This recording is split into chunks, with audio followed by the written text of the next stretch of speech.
السلام عليكم، ازيكم حبايبي؟ وحشتوني جدا جدا جدا، ومتشكره لكل الناس اللي دعموني بالاشتراك في القناه. وانا مهم جدا بالنسبه لي يا حبايبي، يعني انا عارفه اللي بيحبوني هيعملوا كده، هيعملوا لايك، لان في ناس انا بفكركم لسبب بس ان في ناس بتنسى، يعني ممكن يعجبها الفيديو وتنسى ان هي تعمل لايك، واللايك هو الحاجه المهمه اللي بتحفز ان الفيديو ينتشر على مستوى واسع. موضوعنا النهارده ناس كتير قوي بتحور علينا باللغه المصري الدارجه، او بتكذب علينا، وفي ناس بتقدر ان هي فعلا تسبق زي ما بنقول بالمصري برضو الكذبه. ازاي اقدر اكتشف ان اللي قدامي بيكذب عليا؟ من ضمن الحاجات اللي انا هشرحها حاجات كتير جدا تخص لغه الجسد، حاجات بيعملها وهو بيتكلم بتكشف لي ان هو كذاب، تمام؟ وحاجات تانية خلال سياق الحديث بتفهمني ان الشخص اللي قدامي ده كذاب.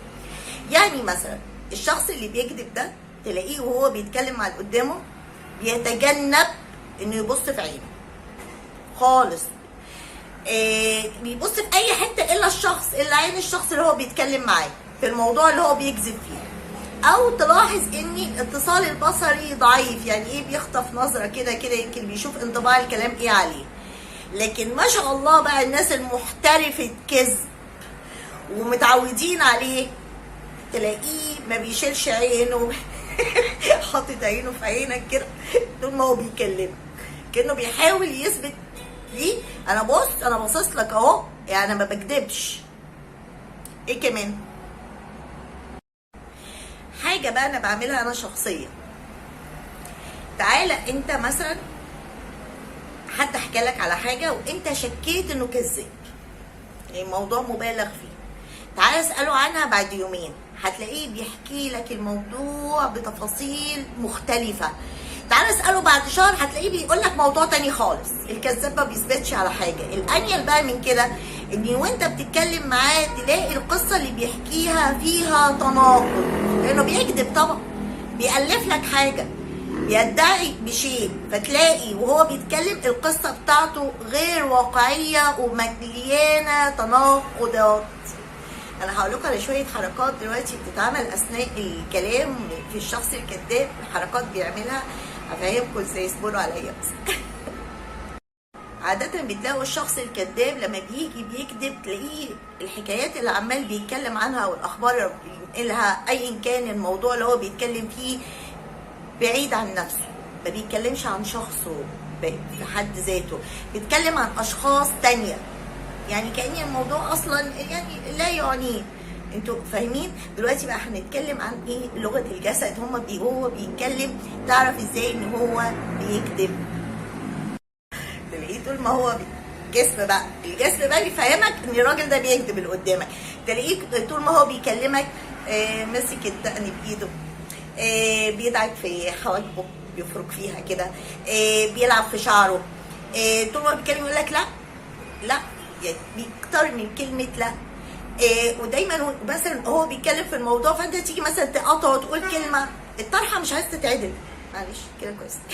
المهم تلاقيه وهو بيتكلم معاك بيتكلم بشكل دفاعي، ما هو واحد بيكذب بقى، فلما انت تيجي توقفه في نقطه من النقط فتحس كانه بيدافع عن نفسه، فتلاقي ردود افعاله دفاعيه عن نفسه. الاني اللي هو بيتكلم ويجي يحكي لك على حاجه تلاقيه بيتكلم في تفاصيل، سواء تفاصيل مهمه او غير مهمه، كانه بيداري او بيخبي عن حاجه، او عايز يحسسك انه بيتكلم عن حاجه حقيقيه جدا ولامسها بايده وشايفها، تمام؟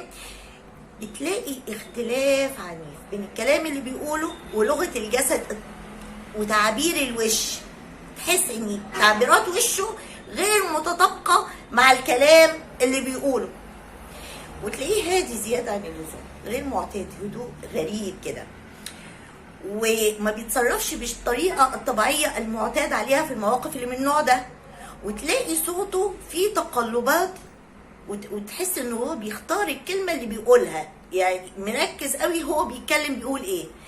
تيجي بقى تساله تقطعه في النص تلاقيه بيراوغك، التهرب، بيتهرب من اجابه الاسئله، وتلاقي يحاول يحشي الحديث بتاعته بكلمات ملهاش علاقه بالموضوع اصلا.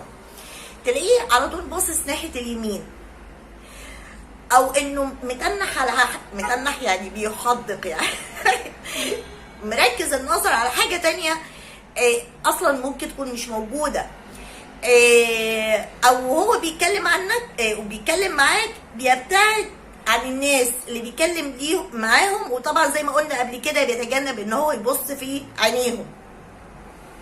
النضاره مكسوره، حفيدي كسرها، قلت لكم قبل كده مش هصلحها. متهيألي كده احنا جمعنا الشخص اللي قدامنا ممكن يكون بيكذب علينا ولا لا. الحركات دي ركزوا فيها كده واحفظوها عشان لما حد يجي يتكلم معاك توزن الكلام. واتمنى لو عجبكم الفيديو تعملوا لايك لايك لايك لايك، الطرحه مش عايزه تتعدل، مش مهم، تعملوا لايك للفيديو. واتمنى يشرفني اشتراككم في قناتي، ولو ليكم اي اقتراحات اي موضوعات اهلا وسهلا بيكم، من عيني الاتنين اعملها لكم. السلام عليكم، باي باي.